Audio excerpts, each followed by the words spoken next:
আসসালামু আলাইকুম ভিউয়ার্স, সোনিয়া সেলাই ঘরে আপনাদের সবাইকে সাদর আমন্ত্রণ। দেখুন, আমি সুন্দর একটা ডিজাইনার বেবি ফ্রক কাটিং এবং সেলাই করব। প্রথমে হাফ বডির কাপড়টা নিয়েছি। হাফ বডির কাপড়টা আমি লম্বা নিয়েছি 11 ইঞ্চি, আমার লাগবে 10 ইঞ্চি। আর জামাটার বডি আছে আমার 24 ইঞ্চি, লাগবে 12 ইঞ্চি।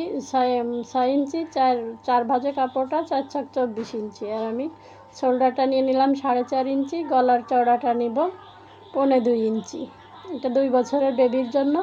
আর গলার ডিপটা নিয়ে নিব 3.5 ইঞ্চি। এখন এটাকে চৌক স্কোয়ার করে রাউন্ড করে একটু গলাটা কেটে দিব। এখানে আমি আর্মহোলটা নিব 4.5 ইঞ্চি, বডিটা নিব 24 ইঞ্চি, 4 ছক 24। 6 ইঞ্চিতে আমি দাগ দিয়ে নিচ্ছি। আর পেটটা নিচ্ছি 22 ইঞ্চি, এখানে 5.5 ইঞ্চিতে দাগ দিয়ে নিলাম। এখন কাটিং করে নিব। প্রথমে আর্মহোলটা কেটে নিচ্ছি। শোল্ডারটা 2 ফুট পরিমাণ রাউন্ড করে দিব, তাহলে শোল্ডারের উপর সুন্দরভাবে সেট হয়ে থাকবে। এখন গলাটা কাটিং করে নিচ্ছি। ভিউয়ার্স, দেখুন আমি সাইডের যে জোড়াটা আছে জোড়াটা ছাড়িয়ে নিচ্ছি কেটে। আর এখানে আমি একটা পাশ কেটে দিব। কেটে দিয়ে এখানে সুন্দর ডিজাইন করব। ডিজাইনের জন্য আমি এভাবে এটাকে কাটিং করে দিচ্ছি।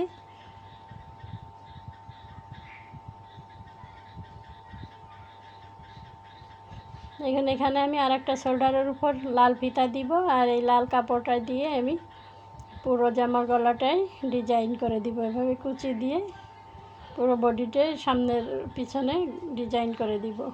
সেলাই সুবিধার জন্য একটু কাট বসিয়ে নিচ্ছি। আমার উপরের পার্টটা কাটিং কমপ্লিট হয়ে গিয়েছে। এখন নিচের পার্টটাও আমি এটা লম্বা নিয়েছি, ঘের ঝুলটা নিয়েছি 16 ইঞ্চি, এটা আমি রাখবো 15 ইঞ্চি। 17 ইঞ্চি নিয়েছি। আর লম্বাটা নিয়েছি মানে কুচির জন্য যেটা ঘেরটা নিয়েছি 25 ইঞ্চি।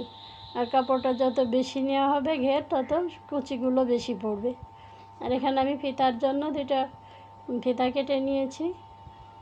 16 ইঞ্চি করে, চওড়া আছে 3 ইঞ্চি। আর এখানে দেখুন আমি পাইপেন কেটে নিয়েছি। পাইপেন কাটিং আমি অনেকবারই দেখিয়ে দিয়েছি, যে এখানে আমি গলার উপরে দেওয়ার জন্য পাইপেন কেটে নিয়েছি।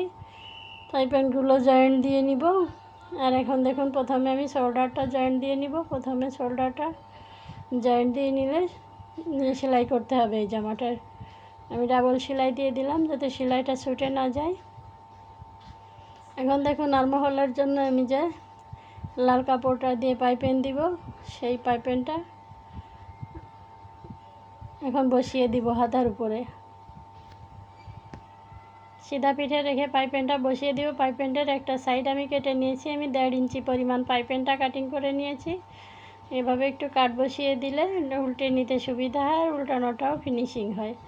এভাবে নখ দিয়ে একটু চেপে নিতে হবে। তারপর দেখুন উল্টিয়ে দিয়ে তলপিঠে পাইপেনের মুখটা দিয়ে, যেটু ইচ্ছে আপনাদের মোটা চেকুন রাখতে পারেন, রেখে পাইপেনের সাইড দিয়ে সেলাইটা দিয়ে দিতে হবে কাপড়ের উপর দিয়ে। আর নিচের দিকে যেন পাইপেনের উপরে পড়ে, তা না হলে পাইপেনটা খুলে আসবে। দেখুন আমার পাইপেনটা লাগানো কমপ্লিট হয়ে গিয়েছে। এখন যে লাল কাপড়টা রেখেছিলাম আমি, এখানে লাল কাপড়টা 2 ইঞ্চি নিয়েছি। আর লম্বাতে অনেকটাই নিয়েছি, কুচিতে যতটুকু লাগবে। কুচি যত বেশি ঘন দেওয়া হবে তত দেখতে সুন্দর দেখা যাবে। আপনারা আগে চাইলে কুচিটা দিয়ে দিতে পারেন। আমি জামার গলার উপরে কাপড়টা বসিয়ে কুচিটা দিয়ে দিচ্ছি, তাতে সুবিধা হবে, কুচিটা সব দিকে সমানভাবে পড়বে। দেখুন আমার কুচিটা দেওয়া কমপ্লিট হয়ে গিয়েছে। এখন আমি কুচির উপরে গলার উপরে পাইপেনটা বসিয়ে দিব। এখানে একটা লাল ফিতা দিয়ে দিব আমি আর একটা শোল্ডারের উপরে। প্রথমে পাইপেনটা বসিয়ে নিচ্ছি। পাইপেনটা আমি 2 ইঞ্চি কেটে নিয়েছি। এখানে একটা সাইড সেলাই দিয়ে নিয়েছি ডাবল ভাঁজ করে। এখন পাইপেনটা আমি উল্টা পিঠ থেকে লাগিয়ে দিচ্ছি। হাতার পাইপেনটা আর এই পাইপেনটা আমি 2 রকমভাবে লাগিয়েছি। দেখুন এক্সট্রা পাইপেনের কাপড়টা আমি কাটিং করে দিচ্ছি।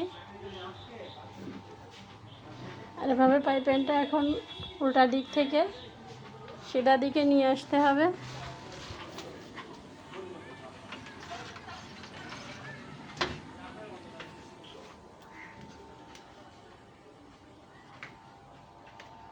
সিধা দিকে নিয়ে এসে পাইপিনের উপরে সেলাইটা দিতে হবে। দেখুন আমার পাইপিনের উপরে, কুচির উপরে সেলাইটা দিতে হবে। পাইপিনটা আমার লাগানো কমপ্লিট হয়ে গিয়েছে।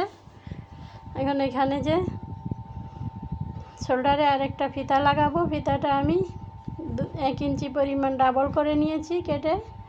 আর এখানে 3.5 ইঞ্চি ফিতাটা লম্বা রাখতে হবে।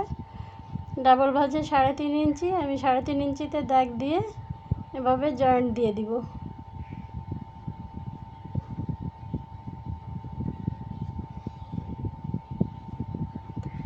দেখুন একটা পাশে ফিতাটা জয়েন্ট দিয়ে নিয়েছি, সেম একইভাবে পিঠটাতেও এই পাশটাতেও ফিতাটা জয়েন্ট দিয়ে নিব।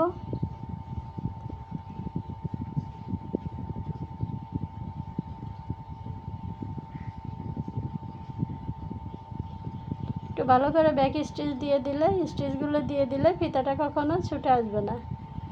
দেখুন এখন উপরের পার্টটা সিধা পিঠে রেখে আর তার উপরে নিচের পার্টটা উল্টাভাবে রেখে আমি কুচিগুলো দিয়ে দিচ্ছি। কুচিগুলো আমি উপরের বডির পার্টের উপরে রেখে দিচ্ছি, তাহলে কোনো দিকে কম বেশি হবে না, দুদিকেই সমান করে কুচিগুলো পড়বে। আর কাপড় বেশি হলে কুচিগুলো বেশি পড়বে, দেখতে সুন্দর দেখা যাবে। দেখুন আমার একটা পার্টে কুচি দেওয়া কমপ্লিট হয়ে গিয়েছে। এখন আমি বডির পার্টের উপরে একটা চাপ সেলাই দিয়ে দিব। চাপ সেলাইটা দিয়ে দিলে এটা দেখতে সুন্দর দেখা যাবে আর জামাটাও মজবুত হবে। দেখুন আমার চাপ সেলাইটাও দেওয়া কমপ্লিট হয়ে গিয়েছে। সেম একইভাবে আমি আরেকটা পার্টও লাগিয়ে নিব।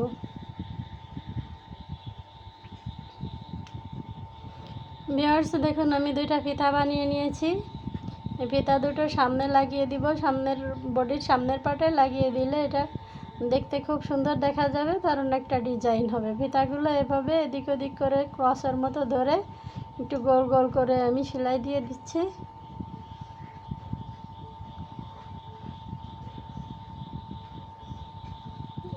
সেলাই দিয়ে সামনের পার্টের পেটের মাঝ বরাবর এনে রাখতে হবে।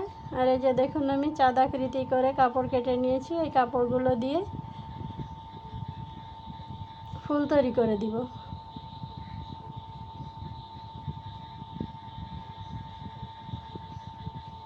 দেখুন আমি 2টা পাশেই ফিতাগুলো লাগিয়ে নিয়েছি এবং ফিতার মাথায় ফুলগুলো দিয়ে দিয়েছি, দেখতে কিন্তু খুবই সুন্দর দেখা যাচ্ছে।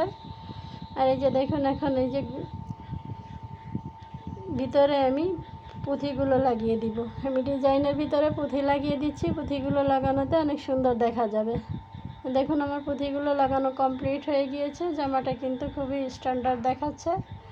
এখন সাইডে জোড়া দিয়ে দিতে হবে। আমি একটা সাইড প্রথমে জোড়া দিয়ে নিব। আমি যে ফিতাগুলো কেটে নিয়েছিলাম, ফিতাগুলো 2টা সাইডে সেলাই করে নিয়েছি। এখন একটা সাইড, বডির একটা সাইড সেলাই করে নিব, ডাবল সেলাই দিতে হবে। আমার একটা সাইড সেলাই দেওয়া কমপ্লিট হয়ে গিয়েছে। আমি আরেকটা সাইড খোলা রাখবো নিচের হেমটা সেলাইয়ের জন্য। নিচের হেমটা সেলাই দেওয়ার পরে আমি সাইডটা জয়েন্ট দিয়ে দিব। আপনারা চাইলে আরেকটা সাইড জয়েন্ট দেওয়ার পরেও নিচের হেমটা সেলাই দিতে পারেন। আমার কাছে এটা সুবিধা মনে হয় এবং তাড়াতাড়ি হয়, তার জন্য আমি নিচের হেমটা আগে সেলাই দিয়ে নিলাম। এখন দেখুন আরেকটা জামার আরেকটা যে সাইড আছে, ওই সাইডটা আমি সেলাই দিয়ে নিচ্ছি। তো বন্ধুরা যারা আমার ভিডিওটি নতুন দেখছেন প্লিজ সাবস্ক্রাইব করে দিবেন। আর এই যে দেখুন আরেকটা ফিতা লাগানোর, সেটাও আমি লাগিয়ে নিচ্ছি। আর এই সাইডটাও আমার সেলাই কমপ্লিট হয়ে গিয়েছে।